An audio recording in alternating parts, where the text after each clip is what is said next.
gamers, what's good? It's time to do a new tier list video. We have a brand new format with the Fire King cards and all that stuff that came out about a week ago, week and a half ago. I also just did my big tournament, my first one, so I have a little bit more information to help me do this tier list. Not to mention, we have the World Championship Qualifiers, WCQ/DC Cup style event happening right now in Master Duel. It's a really, really good time to do a tier list. But speaking a bit more about that tournament, we had 106 people enter. This here is the breakdown for the top 16. As you can see, we did get the whole thing up here on Master Duel Meta, making it look super fancy, super official, right? Master Duel Central Cup right there by Broadaz HD. By the way, I stole all my YouTube tricks from this guy, so shout out to him. It was a free entry tourney with a $175 prize pool, so obviously a lot of people wanted to participate. And it was a really good time. I mean, for a first tourney, I think it went somewhat well. The start was a bit rocky, but all in all, went pretty well. Before we even get into the tier list, we can kind of look at the results here. So first place was Hip Visas playing a Snake Eyes Fire King deck. And interestingly enough, he was running a really weird hand trap lineup, like 2 Droll, 2 Ash, and I think it was 2 Gamma. No called by, no cross out. So I don't know if that's just like super big brain stuff that I just can't comprehend. Technically, that is 6 maxi outs, so it's just as many as you would run if you run like 3 Ash, 2 called by, 1 cross out. But yeah, really, really interesting package there. Then for second place, we had Tearlaments. So you best believe Tearlament is going to show up on the tier list. I think this deck was a bit underrated last format. People were looking at me weird for putting it in tier 2. I mean, this deck is crazy, obviously. That's why I got up here. Like, this deck is actually so damn good right now. Third place, we had another Fire King Snake Eyes. Shout out to Pokemon Trainer. And he was actually running the Barong in his Snake Eyes build. So that's kind of different, kind of dope, kind of based. And EAF made 4th place with Mathmech, actually. So maybe kind of slept on. I mean, this deck is still crazy, as you can see here. And also, I do want to mention my tournament was trying to be as faithful to the Master Duel ranked ladder, because my tier lists are for ranked. My tier lists are not for best of 3 tournaments with sliding, none of that, because that's not a real thing in Master Duel. Master Duel is a best of 1 game, so I'm doing my tier lists for the best of 1 format. So my tourney was best of 1 Swiss rounds. It did become best of 3 without siding for top 16. But for the vast majority of duels, it was best of 1. And yeah, Mathmech did really, really good. We also had this, whatever Jadistic was playing here. I mean, this is like, yeah. Winkoon came in and did top 8 with Valmonica. So yeah, Valmonica doing a lot better than you'd expect. It's a mix of Exo Sister and Valmonica.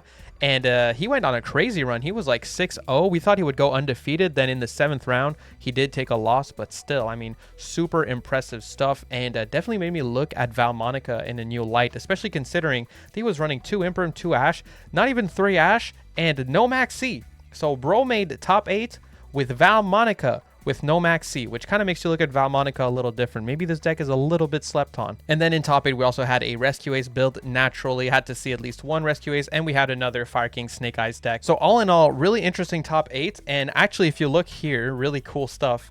It seems like our tournament was the straw that broke the camel's back, and we actually got Valmonica in the power rankings on Master Duel Meta. Their tier list is based strictly on all community tournaments. So Valmonica already had results in 1 or 2 other tournaments, and now we actually have Valmonica showing up on their tier list because of our tournament being basically the 3rd one, and kind of just cementing Valmonica as like actually a tier deck, even when only looking at results, right? So there's no opinion with the Master Duel Meta tier list. Their tier list is literally just based on stats, and yeah, we somehow got Valmonica on there, right next to Rescue Ace, Snake Eyes, and Branded, and Tearlament. So yeah, pretty interesting stuff. Now, obviously, just these stats alone are not a very reliable source for tier lists, just because really, I mean, a lot of these community tournaments have their own rule sets. They have their own ban lists. Some of them are best of 3 with siding, which just doesn't apply to what we're looking at, which is what is the best deck in the Master Duel format. And so, as per usual, we got to make our own tier lists. And we're going to start off with the obvious, as I like to do. I always want to start off with what is most clear to us. And what's most clear to me is that Snake Eyes and Fire King are still the best decks in the game. But there are some new things to talk about. So first off, we have Fire King Snake Eyes and Kashtira Snake Eyes being the two most popular builds for Snake Eyes. I do think that Fire King Snake Eyes is a bit better than Kashtira Snake Eyes in terms of the gas and the graveyard setup that you get from it and everything, but there are still advantages to playing the Kashtira engine. I feel like the Kashtira engine does a really good job of baiting interruption early on turn 1, whereas the Fire King Snake Eyes variant more so helps you extend plays and give you more gas. So I feel there are pros and cons to both engines. So I'm putting Kashtira Snake Eyes and Fire King Snake Eyes together. Then we have Rescue Ace here. Now you could say these are interchangeable. I guess if I gave you my opinion, I still think that Rescue Ace is the better deck, especially like Rescue Ace Snake Eyes. I don't consider it with the Snake Eyes category because Rescue Ace Snake Eyes, I would say, is more Rescue Ace focused. And even just pure Rescue Ace is just absolutely insane. You know, you can run like a Poplar or two in there. So it's like a tiny Snake Eyes engine. My one thing for a Rescue Ace, the reason I think it is better is just because it plays so well into Max C. Snake Eyes doesn't necessarily play amazing into Max C. It's not bad. You can still, you know, go for your field spell and you can set up like an IP and a monster in the back row with your field spell and usually just give your opponent 2 draws, which is not the worst thing ever. But Rescue Ace, obviously way better at playing into Max C, able to set up 4 back row with 0 draws for your opponent if you have access to Emergency in hand when you get Max Seed. It's a really, really strong deck into Max C, and I think that gives it the edge in Master Duel, especially in a best of 1 format. So yeah, I think Rescue Ace is the best deck, but I also think like the difference is negligible. Again, like you have arguments that you can make for this one because obviously the ceiling is way higher with this deck. And so with the best decks established, let's start looking at other lists here. So we're gonna do, I'm just gonna like say it right now since we already looked at like the tournament results. They only strengthened my belief that I did not overestimate tier limits on my last tier list. It seems like they only get better with time ever since the hits on the ban list. Like, not to say they got better from those hits. Obviously, they were even better back then. But it feels like every new graveyard thing that comes out that they take advantage of. Nowadays, you'll see them run Destrudo. You'll see them run a couple of shufflers. They have some good graveyard pressure. They'll have those back rows that are amazing. They play really well into Max C. They play really well on turn 2. If you Max C them turn 1, they'll just play on your turn instead. There's just so many things going for tier limit, not to mention that their grind game is comparable to Rescue Ace and Snake Eyes. Like, tier limits potentially has the best grind game of any Yu-Gi-Oh deck ever. It does have some weaknesses though. It is a gamble deck, which, you know, does kind of hurt it because sometimes you're going for ceiling and what you end up getting is a pretty lackluster board. But the fact that they're really, really hard to out, that if you put them in the grave, they're just going to recur resources and make more plays, which means you have to find like clever ways of outing them, such as like bouncing or like kaijus and stuff like that, makes it really, really annoying to deal with them. So I think this deck has a pretty good time going second and an amazing time going first, with the caveat that sometimes like get bad mills and it won't be that impressive. So yeah, I still think this deck is amazing. I still think it's better than Branded.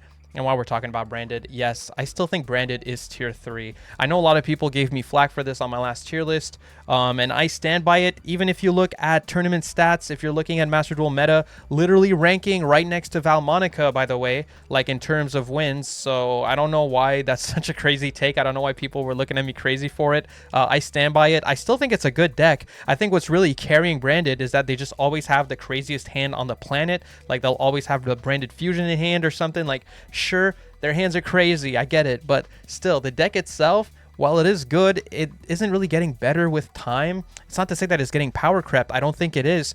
I just think that it's not doing anything more, while everything else in the meta is kind of evolving and doing more and more. So because of that, I feel like at a certain point, if other decks are going forward and this deck is staying in place, then yeah, it ends up being a bit lower on the rankings after a while, right? So I'm putting it in tier 3. I still think it's great. I still think it's a good pick. I think being tier 3 is super strong, but I don't think it's tier 2. Anyway, moving on here. Let's do another deck that I think is now tier 3. This deck got hit on the ban list. Decent hit. I don't think it's a hit that's really hurting it as much as some people think. And I think people might need to rethink how they play this deck because I still think it's amazing. In fact, I think Nutrio Horus is better than Branded. I'm putting Nutrio Horus at the top of tier 3. I think this deck is very underrated, very slept on. Especially now that they remove Calamity. A lot of people are like, oh, they removed my Calamity. Maybe I'll replace my Calamity with a Supernova, or, you know, with another random level 12 synchro with Blazer. And No, dude. Look, I've been testing this deck after the ban list for a while. In fact, in my WCQ run yesterday on stream, I went on a 12-game win streak with this deck, and it should have been a 13-game win streak, but I had an unfortunate timeout at the end of the game where I just failed to go for lethal and just ran out of time. So L me, I guess. But it could have been a 13-game win streak if I clicked a little faster. So technically, Copium, a 13-game win streak with Nutrio, that's not nothing. That's a big number. And I think it's for good reason. I almost want to try my hand at participating in a tournament just to show that this deck is actually really solid if you know what you're doing. Basically, the only thing that happened is now you don't have Calamity Lock, so you have to play optimal. It used to be that you had this decision between, okay, do I go for the Calamity Lock but risk losing to Nibiru on turn 1? Or do I just use my Horus engine to make a Photon Lord and then just play Nutrio control after that, you know, and just summon a bunch of monsters? So now you don't have that choice. You just always go for the second option pretty much, right? So you use your Horus engine to make yourself a Photon Lord to protect yourself from Nibiru or a random hand trap that could come up. And then, you know, you summon your Mole Cricket or your Camellia and you try to set up as many Nutrio plays as you can. Nutrio Beast is really, really good in this format, especially if you back it up with a Linkuriboh. It becomes really hard for Snake Eyes to out it because they usually need their spells to get into their plays, and as much as they could just summon a big body to swing over it, having that Linkuriboh off of a Mole Cricket that you bring back from the grave makes it really hard to out. And then you also have the 2 negates from the Sunflower that negate and destroy. Those come up pretty damn often, and that Linkuriboh again is helping you protect that Sunflower. So there's a lot of things going for this deck. I think Nutrio Horus is insane. I'm going to keep writing for this deck. I'm going to keep saying that it's underrated until people put some respect on it. Calamity Lock was the least of your problems with this deck, honestly, because any interruption stopped the Calamity Lock. I almost never went into it when it was legal. Like, vast majority of my games, I was not doing the Calamity Lock, and now I'm just never doing it. And I got to fix up my extra deck a little bit. I started running Vulcan the Divine, which is a card nobody knows about. Oh my god. I'm going to stop yapping. I clearly got to make a deck profile about this once I get to DLV Max or something, because I have too much to say about this deck. I think it's underrated as hell. Next up, let's do Labyrinth. This hasn't moved for me from last list. I still think this is like the best tier 2 deck. I think this deck is crazy. Not a lot of people played it in my tournament, surprisingly, but yeah, I don't know. I still think Labyrinth is just incredible. Not much to say different. I mean, it's a trap deck that can play on turn 0. Going second, setting up a bunch of back row is actually not an easy thing to out for an opponent, even if they set up their whole board and you just set a bunch of back row. A lot of the time, most of their negates are for monsters or their interruption are for monsters, and just having a bunch of back row is obviously really good going second. So it actually is, surprisingly for a trap deck, good at going second, and going first is just a no-brainer. Labyrinth, even if they get their basic setup, if you're good at Labyrinth, your basic setup most likely will win you the game going first, just because of how much advantage just snowballs from you really getting into your plays. And because of that, I think it just goes without saying that Labyrinth is just crazy. It's tier 2. I think it's a top 5 deck in the game for sure. You can argue where it is in tier 2, but I think it's a top 5 deck, no questions. Okay, and let's give some love to Rogue here. I still think Chimera is Rogue. This made top 16 in my 106 people tournament, and it doesn't really surprise me. Chimera, it's just really good because it generates a bunch of advantage and it plays well into Max C. Those are my main reasons. Obviously, it loses pretty hard to Shifter, as with most of the decks up here, including Nutrio to an extent. So, you know, it has its disadvantages as well, and it doesn't have the greatest ceiling ever. Like, the board that Chimera on its own sets up is not amazing, but most of the time you're running Chimera backed up by Branded, and they do work quite well together. This is not nearly as good as just playing Branded, so you know, I'm basically just ranking worst Branded here. But yeah, Chimera is still a super solid option. The fact that it plays well into Max C is definitely what makes it a really high Rogue deck for me, because it's really not a deck you can sleep on. It generates a ton of advantage. It has a bunch of pressure in the grave from the monster negate and the targeting negate in the graveyard while you control a Chimera fusion monster. Not to mention, it'll discard a card from your opponent's hand, and it'll do a bunch of silly stuff if you actually let it pop off, like using Magnum the Reliever, which is not only a draw card but also a removal card. So yeah, there's a lot of things going for this deck. It is definitely not like the most impressive deck ever, but I think it does everything good enough to be Rogue. Just like my last tier list, I think Sword Soul is at the top of playable, mostly because of the space it has for hand traps and the fact that the interruption it sets up is like good enough to win games, but not good enough to be considered Rogue. Considering the stuff that's Rogue now, this is just not cutting it for me. So next up, let's talk about another deck that I believe is tier 3. And honestly, like, I think this deck is just so insane. This is Infernoble Mekonko. Infernoble Mekonko is, in my opinion, the best wombo combo deck in the game. Like, you know, decks that just combo endlessly and build these insane boards. I think this deck is the best at doing that. The Mekonko cards kind of force your hand. You have to stop them on turn 2, because if you don't, then you're just going to lose. And then your opponent can just kind of laugh because you wasted all your interruptions on Mekonko cards, and they can just go full combo for Infernoble off of like one Isolde. So it's really disgusting stuff. I think this deck is absolutely insane. Same thing going first. They can actually do the opposite too, where, you know, you can waste a bunch of like hand traps and negation on like the Infernoble stuff, and then they can just kind of like shift into playing Mekonko. And Mekonko cards, when you don't have a lot of cards available, are actually quite hard to out, and their trap cards can be enough to just maybe not like win on turn 2, but make it to turn 3. And if Mekonkos make it to turn 3, then you're losing, especially when it's backed up by Infernoble. So yeah, I think this deck is disgusting. I actually hate this deck, but it's crazy good. All right, here's one that's new that I'd like to talk about. We have Pure Fire King. And Pure Fire King at first I thought was going to be like a tier 2 deck, but after testing it quite a bit, I don't think it's quite as good as even like Infernoble Mekonko. I think the thing about Fire King is that it has some weird hand issues where like some hands are just not amazing, at least from my testing. Sometimes you'll have a lot of big bodies like you know, like Kirins and Garunics that don't achieve enough to get your full setup on turn 1.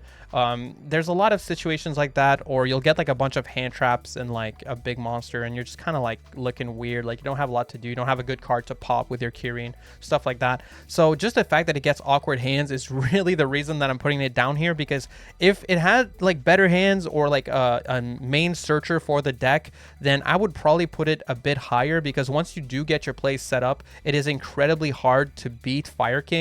It has a crazy grind game, honestly probably the best grind game in Yu-Gi-Oh, because yeah, I even think it's better than Labyrinth. Like the amount of advantage you're building every turn off of your things being popped by your own effects and your opponent's effects is just ridiculous. Not to mention you get that monster negate from Arvada, and you get, you know, a search every turn from Barong. Like the amount of advantage that you're generating off of Fire King every turn is stupid, and it's really, really hard to stop once the ball gets rolling. But there's still the fact that oftentimes on turn 1, if you don't get established, you're just getting blown out. Like you're not doing enough. So you really need your full setup on turn 1.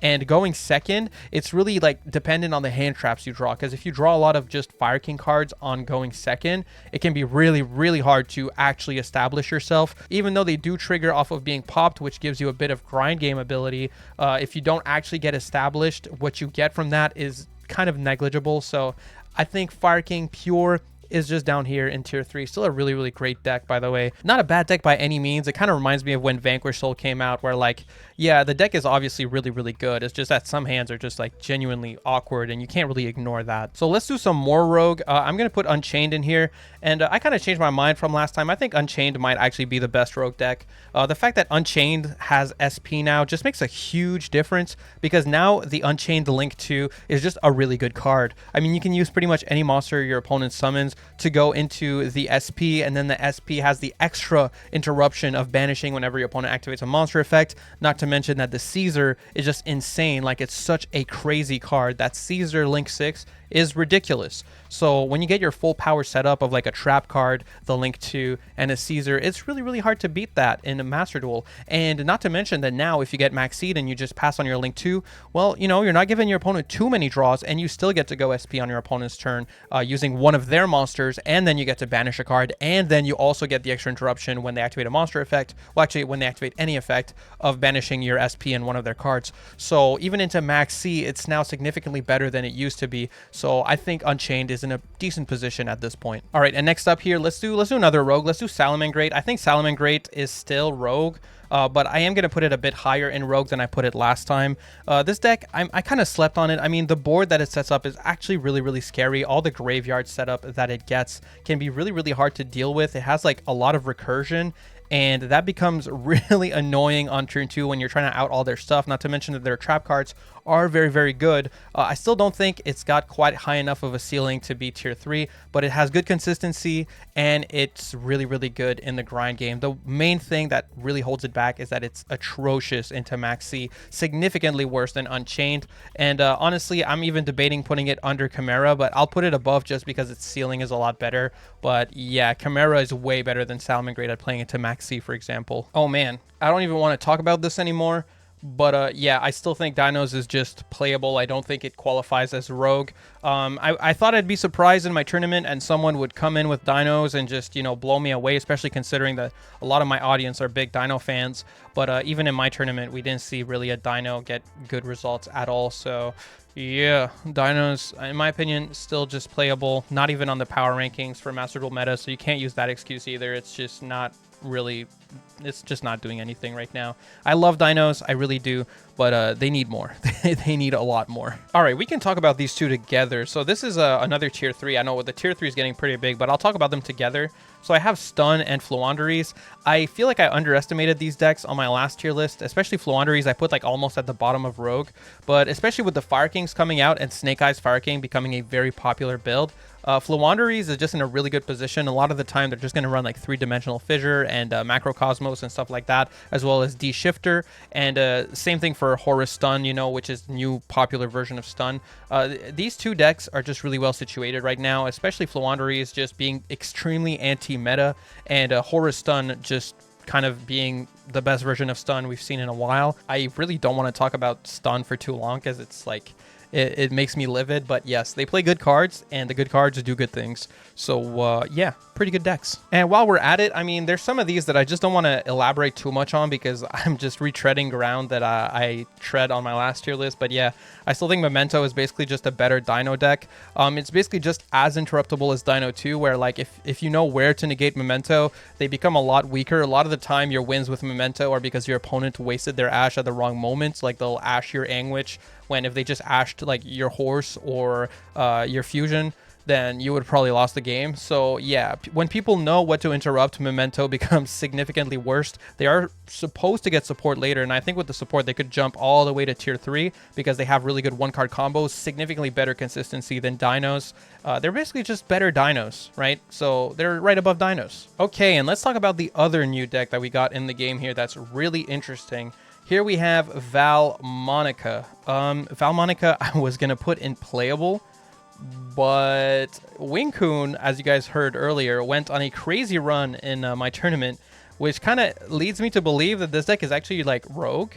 Like it's actually like kind of legit, especially his Exo Sister variant of the deck was just doing really good stuff. I think Exo Sister obviously is like a really good anti-meta strategy, and the extra interruption you get from the Valmonica stuff is nothing to sleep on either. Now, the one thing about Valmonica is that its one-card combos are not amazing, but when you offset that with the Exo Sister engine, then your one-card combo becomes a full Exo Sister combo, because what your one-card combo leads to is basically a rank 4, which, you know, Exo Sister are rank 4. They like rank 4s. So yeah, I think Valmonica is Rogue. I mean, I'm just going to put it in Rogue and we'll see what happens. Right now, it's on the power rankings for MDM. So I feel like I'm super justified in doing this. I mean, clearly, if it got top 8 in my 106-man free to enter with pricing tournament, surely it's doing something right. So yeah, let's not sleep on Valmonica. I'll probably make a video about this deck eventually. Okay, let's do a bit more Rogue here. We got a lot of these to move. Let's just do this right now. I'm going to put Mannadium and Super Heavy here. Mannadium and Super Heavy, they're still doing what they do. They have very good combos. They're also really, really bad into Max C, which is my argument for why this deck is better. Then you might go, okay, but their boards are better than Salamangreat, which is true, but they're also way less resilient than Salamangreat in the sense that they're way easier to interrupt. I mean, nowadays, one interruption can stop Super Heavy Samurai depending on the hand that they have, and their hands are a lot worse because they only have one Soul Piercer. So yeah, definitely looking way rougher on the Super Heavy side. And then for Mannadium, their hands are always kind of awkward, and they're still awkward. That's not to say that they'll never get full combo or that they'll never blow you out. They definitely will, and I think there's an argument to be made that the tier limit variant of this deck might be even tier 3. But I don't really want to talk about the tier limit variant of this deck because I like never see it. So I'm just gonna like go with just like the regular version of this deck, whatever that even means at this point. And I'm just going to put it right here. Okay, heroes. They're still rogue. They're better than Valmonica because they have Dark Law and Plasma, and they're basically a stun deck, but also a combo deck. The one thing is, from what I hear, if you negate Vion, supposedly that's a free win. That's what all the hero players tell me, and then whenever I negate Vion, I still lose. So I don't know why. In my head, this deck should be like like up here, but I guess not. I guess actually hero is not that crazy, even though they have insane OTK potential and amazing one-card combos and great consistency. Supposedly Vion kills the deck if you negate it, so whatever. All right, next up, let's do another one of the tier 2s. I think, because last time I put this in tier 3, but I actually think Mathmech, after EAF played it in my tournament, I'm like convinced, Mathmech is actually tier 2. This deck is still amazing. I mean, it didn't really lose anything. It's still got the ability to run a ton of hand traps. I think the thing about Mathmech is nowadays it's harder to play. You have to play a lot smarter with this deck, and my impression of the deck might be kind of skewed by the fact that EAF had the most blessed hands of all time in my tournament, but I've always thought that this deck was crazy. I think this deck is the ops. I think this deck is really hard to play through when they go first, and going second, they have the easiest time OTKing ever. Like, it's like they are built to go second, and yet still are better at going first. Like, it barely makes any sense. This deck is just... it's just amazing, honestly. Not to mention the fact they can run so many hand traps. They can run all the outs to all the hand traps. They can play pretty well into Max C, actually, only giving you like 2 draws to set up a full power super factorial, which can be like 2 to 3 removal on top of being an Omni Negate. So yeah, I mean, I think this deck is amazing. Look, am I crazy for this? Maybe. I think it's that good though. Okay, and next up, let's do Sprite. I think Sprite is better than these 2 decks. This deck has better consistency for one. Like, you basically never don't have full combo if you want to go first with Sprite. SP did a lot for this deck. It made this deck significantly better. The ability to either summon SP on turn 1 as an extra interruption on top of your IP, or to just go into SP off of IP to get 2 interruptions off of the SP. That card just made Sprite way better at going first. Not to mention, Sprite is still super good at going second, especially into boards like Fire King Snake Eyes. You can just easily make a Ninja Mosquito and just kind of swing into it, and you don't have to destroy any of their monsters, so you won't be proccing any of the Fire King effects, and you'll still get to burn for all their life points because the monsters are huge. So yeah, I think, you know, Sprite as a blind second option is still amazing, and as a going first option, it got significantly better. So I'm still down to put Sprite in Rogue here. Oh, I forgot to include this in my written list, but I guess Kashtira is like a really good anti-meta deck. I probably put it like right under Fire Kings, I guess, like right around where Stun and Floowandereeze are, because yeah, Arise Heart is just, it's still a great anti-meta card, and you can still summon it without proccing Nibiru with 3 materials and just solo the game with that alone. So yeah, I'll put Kashtira right up here, and then we'll end it off with Pearly, which a lot of people said I was overestimating on my last tier list, and I kind of agree with them. While I do still think that Pearly is tier 2, going second, this deck is not as good as either of these. And yeah, it's probably better at going second than Labyrinth, but even that is debatable, honestly, because I think we don't have as many interruption for some guy just like setting 4 cards and passing on turn 2 versus a guy activating a bunch of cards trying to generate advantage, where you can actually like meaningfully stop what they're doing. Like if they activate their field spell and you negate it, every single time that Pearly loses a card on turn 2, that's a 1 less summon that they can do by discarding with their flash spells. So the resource game is really difficult, and because of that, I think going second for Pearly is quite rough in Master Duel, despite the fact that they have really good OTK tools, such as the Pearly Happiness or Happy. That dog is like a really good OTK tool. The one thing is, your things actually need to go through and resolve, and you need to be able to establish your board presence on turn 2 without losing too much resource, and you will need to be discarding cards every time you activate a flash spell to be able to keep summoning from your deck. So on turn 2, I think this deck kind of struggles. On turn 1, I think this deck still has the same strengths that make it amazing in a best of 1 format, which is that not a lot of people are running the outs. I mean, if you summon an unaffected Noir, not a lot of people are running Kaijus because they just don't really work well into the current format. Maybe now a bit more, but even then, like, it's really not a great idea to be running Kaijus just in case you face that 1 out of 100 Pearly player. So they're always a jump scare whenever, you know, you have to deal with an unaffected expected Noir, it can be like pretty much an impossible task a lot of the time. And also the X Pearly Noir, giving them a ton of extra consistency, making so you pretty much always get a 5 material Noir on turn 1 if you're going first with this deck. So yeah, congratulations, you made it to the end of the video, and you definitely did not skip to just see the whole list and then comment why I'm dumb, right? Cool, thank you. All right, that's it from me. Okay guys, don't forget to like and subscribe. Peace.